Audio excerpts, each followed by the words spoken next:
একটা খুবই গুরুত্বপূর্ণ স্পর্শকাতর বিষয়ে আমি রাজ্যবাসীর কাছে আবেদন করতে চাই। সাম্প্রতিককালে কিছু সংগঠনের দ্বারা বেআইনি অনুপ্রবেশকারীদেরকে চিহ্নিত করে তাদের স্ব দেশে ফেরত পাঠানোর জন্য সরকার ব্যবস্থা গ্রহণ করুক, এই ইস্যু নিয়ে একটা আন্দোলন এটা দেখা গেছে এবং একটা দলের তরফ থেকে প্রায় সব জেলাতে কিছু মিছিল মিটিংও হয়েছে এবং তারা তাদের এই দাবির সমর্থনে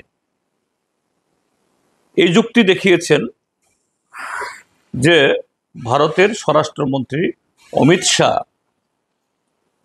তিনি এই বেআইনি অনুপ্রবেশকারী যাদেরকে তারা ঘুষপেটিয়া বলেন তাদেরকে চিহ্নিত করে দ্রুত তাদের স্বদেশে পাঠানোর জন্য উদ্যোগ গ্রহণ করবেন এবং কঠোরভাবে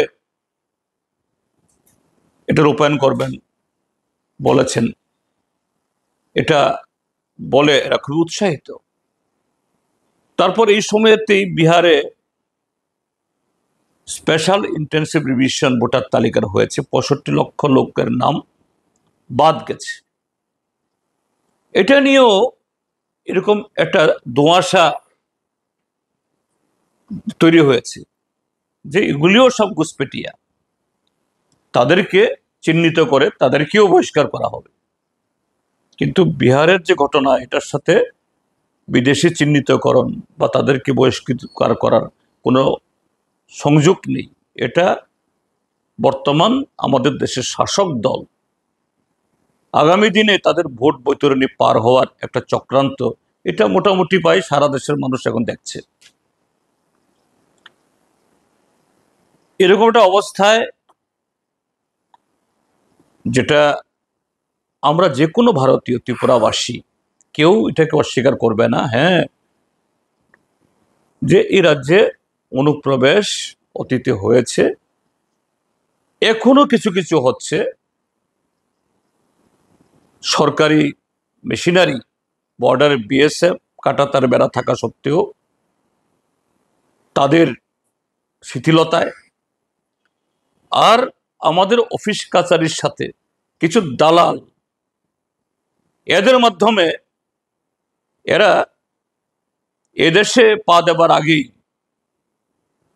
আধার কার্ড, সিটিজেনশিপ কার্ড, পিআরটিসি এগুলো সংগ্রহ করে নিচ্ছেন এবং সেই কাগজপত্রের জোরে কেউ কেউ আগরতলা শহরে ফ্ল্যাট কিনছেন, জায়গা কিনছেন। সংখ্যা হয়তো এই মুহূর্তে হাজার হাজারে হবে না, কিন্তু এগুলি হচ্ছে, এটি কেউ অস্বীকার করে না। এগুলি রোখা দরকার, সবাই আমরা চাই, আমরাও চাই। কিন্তু আমরা কি দেখছি যে অমিত শাহ তার মন্ত্রক এরকম কথা শোনাচ্ছেন এবং কিছু লোককে উৎসাহিত করে রাস্তায় নামাচ্ছেন। তার মন্ত্রক হোম অ্যাফেয়ার্স মিনিস্ট্রি, তারাই তো আবার সিটিজেনশিপ অ্যামেন্ডমেন্ট অ্যাক্ট করে 2014 ইংরাজির 31 ডিসেম্বর পর্যন্ত যারা এইভাবে বেআইনি অনুপ্রবেশ করেছে তাদেরকে নাগরিকত্ব দেওয়ার জন্য, শুধু একটা নির্দিষ্ট সম্প্রদায় বাদে। তাহলে তার হুমকির সাথে তার এই ভূমিকার এটা সম্পূর্ণ হাস্যস্কর, সম্পূর্ণ পরস্পর বিরোধী। এবং সর্বশেষ গত সপ্তাহে অমিত শাহর মন্ত্রক যে একটা নোটিশ জারি করেছে, যে ডেডলাইন ছিল 31 ডিসেম্বর 2014 ইংরাজি, এখন এটাকে আরো 10 বছর পিছিয়ে 31 ডিসেম্বর 2024 সাল করেছে। কাজেই যে সমস্ত বন্ধুরা মাননীয় স্বরাষ্ট্রমন্ত্রীর এই বক্তব্যে উৎসাহিত হয়ে গ্রামে গঞ্জে প্রচার করছেন যে ত্রিপুরাজ্য থেকে সব বিদেশি আবার চিহ্নিত হবে, বের হবে, এই নোটিশের পর তারপরও কি মনে হয় হবে? আসলে এখানে আমাদের দেশের বর্তমান শাসক দলের কাছে ঘুষপেটিয়া বা অনুপ্রবেশকারী শুধু নির্দিষ্ট একটা সম্প্রদায়ের, অন্যদের সম্পর্কে তাদের এরকম কোনো চিন্তা ভাবনা নেই।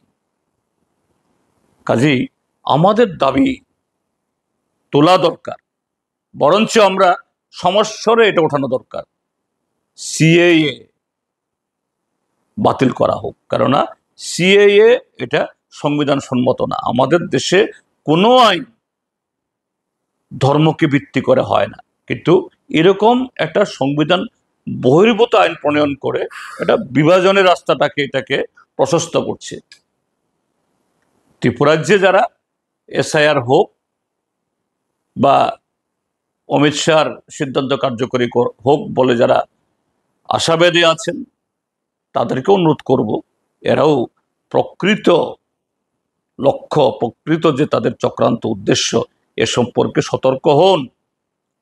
নতুবা মিছিমিছি ত্রিপুরার জনগণের মধ্যেই ভুল বোঝাবুঝি তৈরি হবে। ইতিমধ্যেই তার শ্বশুরে উঠেছে। আর একটা গ্রুপ এখন তারাও পোশাক টোশাক তৈরি করে একটা উত্তেজিত কথাবার্তা বলতে শুরু করেছে। এটা হওয়া বাঞ্ছনীয় না। আমি তাদের কাছেও করজোরে আবেদন করব, এরকম উত্তেজিত বয়ান দেবেন না, এবং তারাও এর থেকে বিরত হন। সবাই আমাদের একসাথে থাকতে হবে। হ্যাঁ, বিদেশে অনুপ্রবেশ বন্ধ করতে হবে। ৭১ ইংরেজির পরে যারা এসছেন এদেরকে চিহ্নিত করে সরকারি আইন অনুযায়ী, এটা কোনো পাবলিক আইন হাতে তোলার উচিত নয়, সরকারি আইন অনুযায়ী যা পদক্ষেপ হওয়া দরকার এটা হওয়া উচিত। এটাই আমাদের বক্তব্য, আমাদের পার্টির বক্তব্য, এবং এই দেশের সংখ্যাগরিষ্ঠ মানুষের বক্তব্য। ভারত সরকার, ত্রিপুরা সরকার এই কথাগুলো তারা শুনুক।